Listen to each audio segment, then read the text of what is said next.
Taiwan mencatat 4 kasus baru tanggal 5. 3 diantaranya tertular di luar negeri meliputi Belanda, Amerika, dan Dubai. Satu kasus domestik lainnya adalah pria 40-an tahun yang merupakan anggota keluarga kasus 839 dan 870. Selain itu, Taiwan melaporkan satu kasus meninggal pada tanggal 4. Korban adalah pria Inggris yang menjadi kasus 799. Ia tiba di Taiwan tanggal 18 Desember. Ia menderita penyakit kardiovaskuler yang kian bertambah akut saat menjalani karantina rumah dan meninggal tanggal 3 akibat komplikasi gagal organ dan pendarahan paru-paru. Ia menjadi korban tewas ke-9 dalam negeri akibat pandemi, juga merupakan kasus meninggal pertama di Taiwan akibat kontaminasi virus Inggris.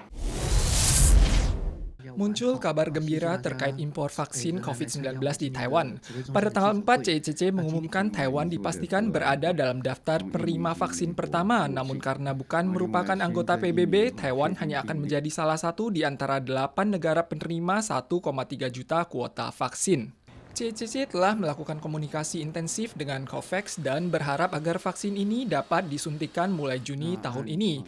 Bila skala vaksinasi mencapai 60%, pihaknya akan memberlakukan pengujian umum bagi setiap kedatangan, mempersingkat masa karantina, dan melonggarkan kontrol perbatasan. 有了疫苗呢，开始我们这个有社区这个基本的防护力的时候，那当然都是会逐步的让管制的措施变得比较慢慢变松。 Ditekankan oleh Chen Shizong, pelonggaran kontrol perbatasan tidak akan dilakukan secara besar-besaran, namun lewat metode bertahap sesuai situasi pandemi negara lainnya, hasil tes negatif, dan skala vaksinasi dalam negeri, serta tingkat penerapan metode pencegahan pandemi. Per 1 Agustus tahun ini, dana tunjangan anak mendapat tambahan $1.000 Taiwan menjadi $3.500 Taiwan per bulannya, dan per 1 Agustus tahun depan menjadi $5.000 Taiwan. Biaya sekolah TK negeri dan TK umum akan dikurangi. Dalam rangka mendongkrak angka kelahiran dan mengatasi krisis tingkat natalitas Taiwan, tunjangan anak kedua dan ketiga juga akan ditambah. 新的政策之后会提前到第二胎。 也就是第二胎就可以加码1000块，第三胎再加码1000。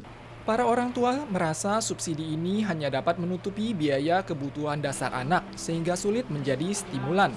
只能帮到一点点啊，可是说你说因为这个政策而想要再生，我个人觉得不大可能。1个月的学费就已经快9000，还没有加额外的，然后1学期的注册费2万多块。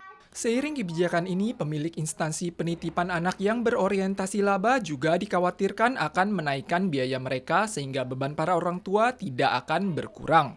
现在家长其实到了每年的5月都还是会面临抽公共化幼儿园抽不到的窘境，所以其实还是要鼓励政府以及要呼吁政府要扩大公共化的幼儿园服务。 Pemerintah diimbau merekrut pengasuh anak dan memperluas cakupan layanan sekolah TK umum sehingga dapat meringankan kendala orang tua dalam memelihara anak mereka. Kontroversi kamp pendidikan ulang terhadap suku Uighur dan minoritas Muslim di Xinjiang, Tiongkok kian memanas tahun ini. Media BBC Inggris membeberkan bahwa tawanan wanita di kamp tersebut kerap mendapatkan siksaan dan kekerasan seksual. Ada juga tahanan dan penjaga kamp lainnya yang membenarkan fakta kekerasan seksual yang berlaku di area kamp. Namun Kementerian Luar Negeri Tiongkok membantah hal ini dan menuduh bahwa pihak yang diwawancarai sebenarnya hanya aktor yang sengaja menyebarkan berita palsu. Kementerian Luar Negeri Amerika mengecam kriminalitas hak asasi manusia dan pemberantasan suku minoritas oleh Tiongkok. Ada senator Amerika yang meminta agar hak penyelenggara turnamen Olimpiade musim dingin Beijing tahun 2022 dicabut.